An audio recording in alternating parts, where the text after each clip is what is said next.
Tales with Gigi presents Puss in Boots.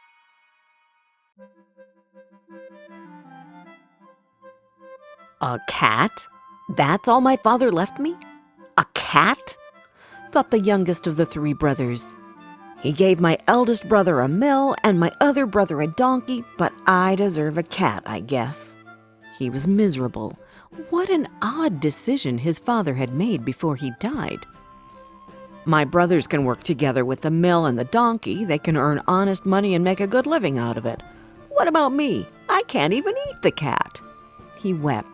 The cat jumped upon his shoulder, coughed as if he wanted to say something, and then he actually spoke with a human voice.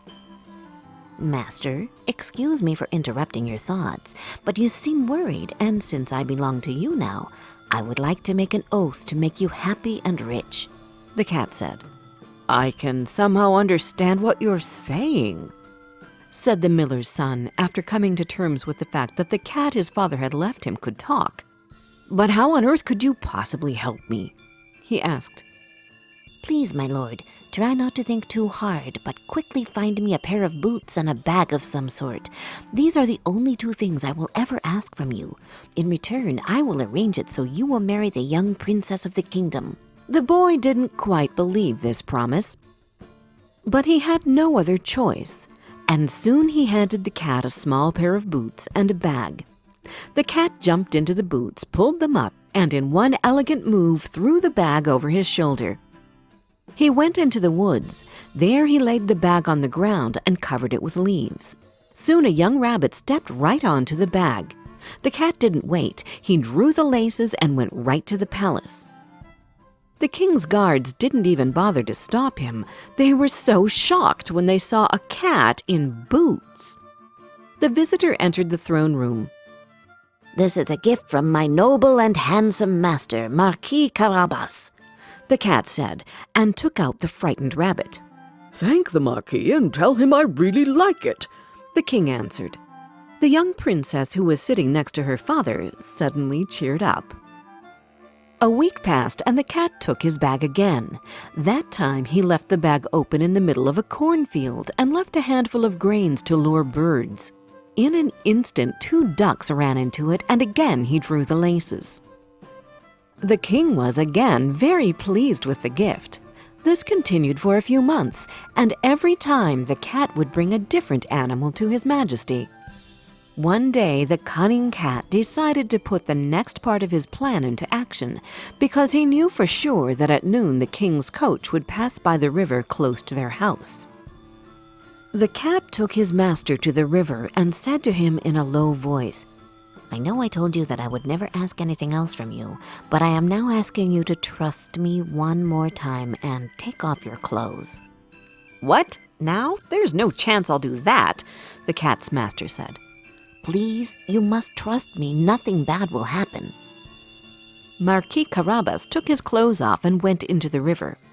As he did so, the clatter of horses' hooves broke the silence and the cat started shouting, Help! Help! Marquis Carabas was robbed and left with no clothes. The coach pulled over and the king's head stuck out of the window. Good day, your majesty. I am glad to finally present you my master, the Marquis himself, the cat said and pointed towards the man in the water. Unfortunately, thieves took my lord's clothes and horse, and he is in this delicate situation now. The king immediately ordered a new set of clothes to be given to the Marquis and welcomed him to join their royal river drive. Stepping into the coach, Marquis Carabas set his eyes on the princess. She blushed at once because he was very handsome indeed, just as the cat had once described him. The cat himself was busy. He was running ahead as fast as he could until he reached some countrymen who were working in a meadow.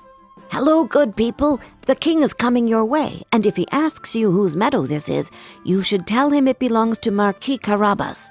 If you don't say that, you will be turned into minced meat. The king asked the workers whose meadow it was. They hurried to answer that it belonged to Marquis Carabas. Still running ahead, the cat came upon some reapers and said again, Hello, good people. The king is coming your way, and if he asks you whose cornfield it is, you should tell him it belongs to Marquis Carabas. or you will be turned into minced meat." The king stopped again. Who does the land you're working on belong to? The king asked, hoping to receive the same answer as before. The people confirmed it belonged to Marquis Carabas. The king looked pleased, and the princess was fascinated. At last the cat arrived at a castle ruled by an ogre. "Who are you, and what are you doing in my castle?" The ogre asked in a fearsome voice. "I came to tell you that the king is coming this way, and if he asks whose castle this is, you should tell him that—" But the cat couldn't finish his words because the ogre was growling. "Who do you think you are ordering me what to say?" he said, and all of a sudden he turned into a lion. The cat pulled himself together and laughed at the lion. "Ha! That was fun, but I have already heard of this trick of yours. It's easy to turn into something your size, but try to fit into a small animal's body like a squirrel or a mouse. It's impossible," said the cat distrustfully. "Impossible? Impossible? Watch this," the ogre answered. The next moment, a little mouse was squeaking at the cat's feet. The cat had been waiting for that and at once pounced on the mouse and killed it. Meanwhile, the king arrived at the castle. His curiosity made him want to visit it. At the gates, he was met by the cat. "Welcome to the castle of Marquis Carabas." The king entered the castle, followed by his daughter and the marquis. The king was charmed by what he saw and told the marquis that he would be glad if his daughter married such a fine young man. The marquis thanked the king for the honor and kneeled before the princess. They married and lived happily ever after. And the cat became a noble lord who even started wearing gloves and who chased mice only for fun.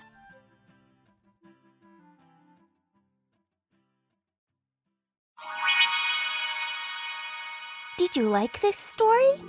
Download our storytelling app, Tales with Gigi, where you can find more than 30 other fairy tales and fables which can come in handy during feeding time, bedtime, or on road trips. And don't forget to subscribe to our channel. We've got new tales coming out every Wednesday.